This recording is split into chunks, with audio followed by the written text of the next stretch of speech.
todos, mi nombre es Katarzyna Dunin-Borkowski y soy directora de Tax and Legal de PwC Perú.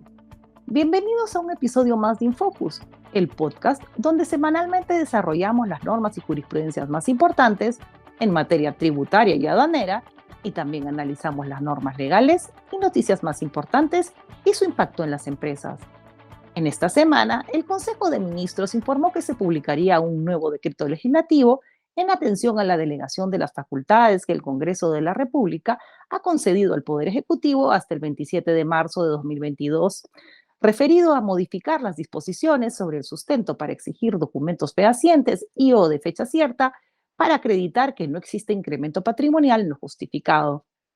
Las medidas que se aprueben deben ceñirse al objetivo y no violentar los derechos constitucionales de los contribuyentes. Hasta el cierre de la edición, dicho decreto legislativo no ha sido publicado. Estaremos atentos para informarles cuando ello ocurra. Por otro lado, el 14 de febrero pasado se publicó una casación que establece que las normas internacionales de contabilidad no pueden ser consideradas como fuente de derecho. Al margen de esta importante afirmación por parte de nuestra Corte Suprema, el tema de fondo que se discute en la casación es que debe considerarse por interés, tema ampliamente debatido en nuestra jurisprudencia, tanto del Tribunal Fiscal y del Poder Judicial. Este tema lo conversaremos con Roberto Polo en el siguiente bloque.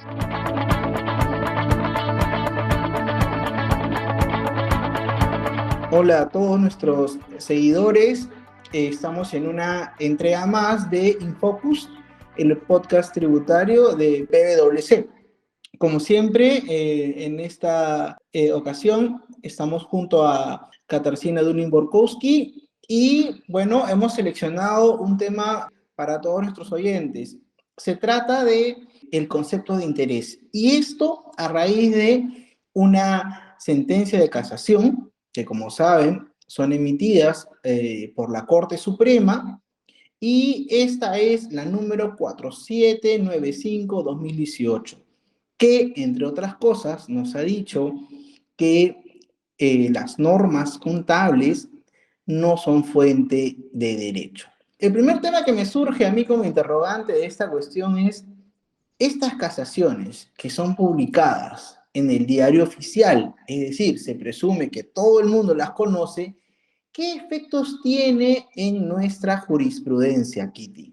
Hola Roberto, hola a todos nuestros oyentes. En relación al tema que comentas, hay dos posiciones. El Tribunal Fiscal sostiene que las casaciones de la Corte Suprema solamente son de obligatorio cumplimiento para el Poder Judicial, al ser resoluciones interpartes, es decir, que resuelven asuntos entre partes y que por ende los fundamentos jurídicos que amparan tales resoluciones no son de aplicación necesariamente o no son vinculantes con el Tribunal Fiscal.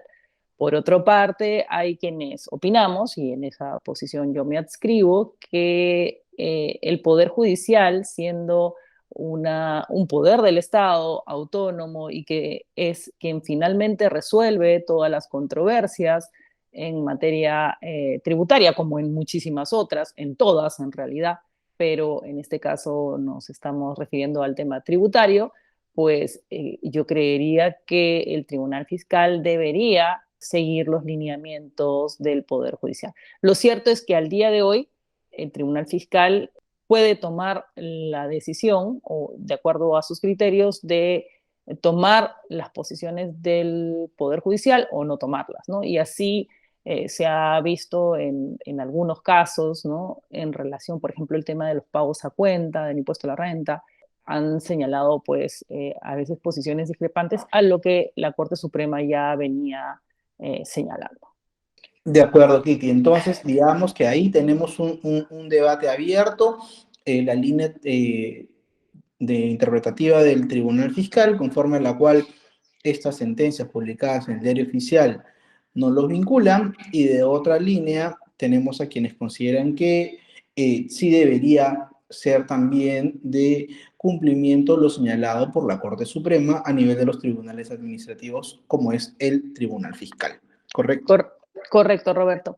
Roberto, y en relación a esta casación en específico que has mencionado, si bien es cierto que el Tribunal Supremo, la Corte Suprema, refiere y señala que las normas internacionales de contabilidad no pueden ser consideradas fuente de derecho, el tema de fondo que se discute en esta casación es la definición de interés. No quiero entrar en detalles en el caso en concreto, ¿no? Pero quisiera que nos expliques a todos los oyentes y a mí qué cosa es interés. ¿Por qué la Corte Suprema señala que las normas internacionales de contabilidad no le pueden dar el contenido a la definición de interés? A ver, son muchos temas importantes lo que se tocan en esta casación, como tú has señalado, Kitty. El primero de ellos referido a la naturaleza que tienen las normas contables en el ordenamiento tributario y desconociéndoles en ese sentido el carácter de fuente de derecho. Y otro es el referido a el concepto de interés. Claro, ¿qué cosa está en cuestión acá? Vinculado a una norma tributaria que revela el tratamiento de lo que deben ser los intereses. Los intereses no forman regularmente parte del costo de un activo fijo o lo que fuere. Sin embargo, las disposiciones contables en algunos supuestos consideran que los intereses sí forman parte de este activo. Pero las normas contables además consideran que dentro del concepto de interés no se incluye solamente comillas al interés, sino comisiones y otros gastos vinculados con la operación de financiamiento respectiva. Entonces, sí resulta pertinente, desde el punto de vista tributario, saber qué cosa es interés. Y a ver, si bien como decía al inicio, esto tiene un fundamento más económico que jurídico, nosotros podríamos entender que el interés en su naturaleza compensatoria, ojo, vendría a ser la retribución por la cesión en uso de un capital, es decir, por el dinero. Yo que tengo, digamos, comillas, superávit de dinero, se lo doy a un agente deficitario de dinero. Entonces yo le cedo el dinero por un periodo de tiempo y como retribución por ceder este dinero recibo lo que se conoce como el interés compensatorio. Entonces, lógicamente, en ese contexto sí resulta relevante analizar con cuidado cuáles son los conceptos dentro de una operación de financiamiento para entender si todas estas comisiones que suelen cobrarse son o no interés. Porque claro, ahí donde nosotros encontremos que la causa que genera el pago de la comisión es el propio financiamiento, claramente, por más que yo le llame comisión, prima u otro, eso será también considerado como un interés. Pero más bien, si del otro lado tengo comisiones por servicios que pueden ser claramente identificables, mal haríamos nosotros en brindarles el tratamiento de intereses. Entonces, creo yo que el punto que toca en este caso la casación es relevante. ¿Y esto por qué? Porque a nivel del Tribunal Fiscal tenemos, digamos, poca claridad respecto a cuándo se usa la norma contable para definir lo que es interés en el marco de una ley tributaria. ¿De acuerdo? Y entonces, en buena cuenta, lo que está haciendo el Poder Judicial en su Corte Suprema es enmendar la plana y decir, no se deben usar normas contables para dotar de contenido a cualquier término incluido en la ley. Mucho tiempo se ha discutido respecto a cuándo debe usar yo la norma contable y creo que hay más o menos consenso en que si es que tengo por ahí incluida en la norma tributaria un concepto de origen contable y que además no cuenta con una regulación específica, pues puedo referirme a las normas internacionales de contabilidad para tratar de entender el concepto, pero nunca llegarán a tener el alcance de una fuente del derecho. Sí, efectivamente hay diferentes posiciones, ¿no? Recuerdo hace poco una resolución del Tribunal Fiscal, la 47743 del 2020, en la que concluye, ¿no? Que, por ejemplo, califican como gastos de intereses y por ende no pueden formar parte del costo de adquisición de un activo, los montos adicionales que se hubieran pagado como tú mencionabas, por comisiones de reestructuración, etcétera, ¿no? En esa línea, pues sí, efectivamente esta resolución del Poder Judicial pues nos da un poco más de luces en que no debemos utilizar las normas internacionales de contabilidad para interpretar, ¿no? Una norma legal, pero bueno, sigue siendo un tema que tendrá muchísima discusión en los diferentes ámbitos académicos.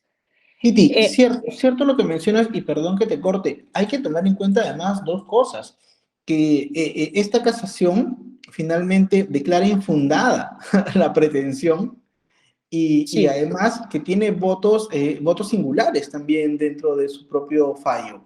Entonces, eso es solamente para que nuestros oyentes, eh, digamos, comprendan que se trata de un tema muy discutible, un tema sumamente técnico, pero que está en boga y además es, yo diría que neurálgico para la determinación del impuesto a la renta de las empresas, porque todas las empresas parten del resultado contable, ¿no es cierto?, para aplicar la norma tributaria y hacer la conciliación, adiciones, deducciones correspondientes. Entonces, aquí lo que el Poder Judicial está señalando es muy, muy relevante. sí, Roberto, concluyo y concuerdo contigo.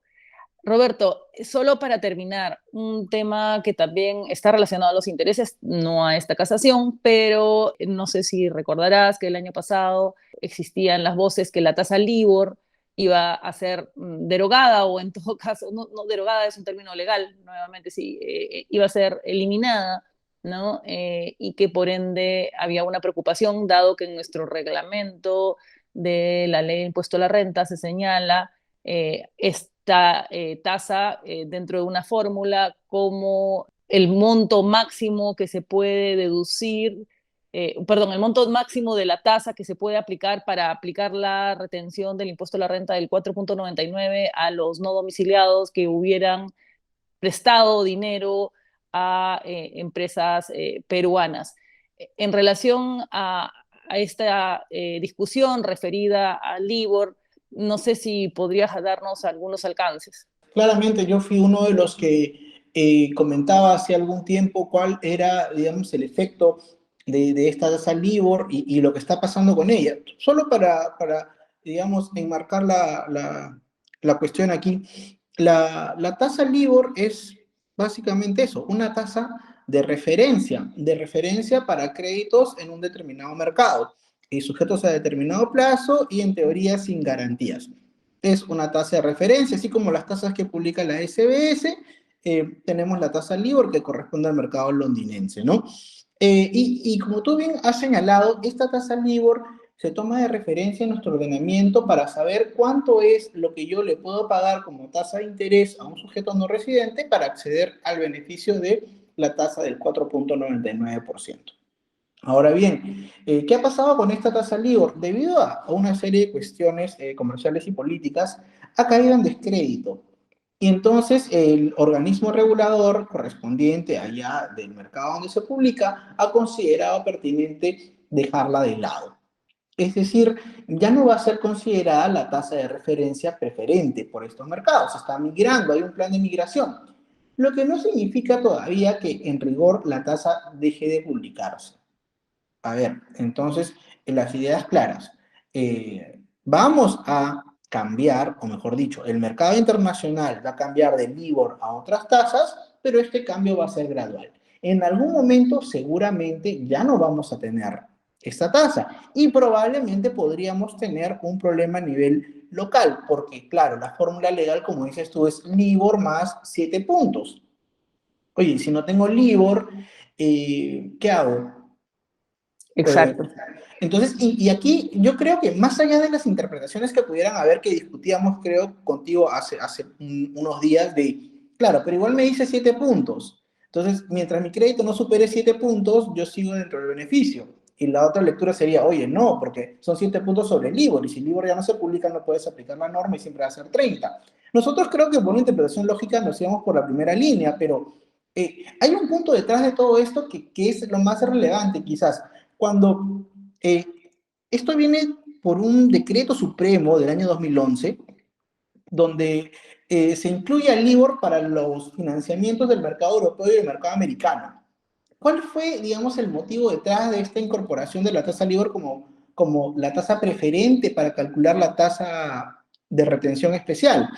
Es que era una tasa confiable, era una tasa de mercado confiable, y la pregunta entonces es si está perdiendo esa fiabilidad, porque el propio, digamos, origen allá en UK están diciendo ya no vamos a ir más con esta tasa. Creo que sería un motivo sumamente atendible para que también a nivel local, ¿no es cierto?, se haga la modificación o la actualización correspondiente.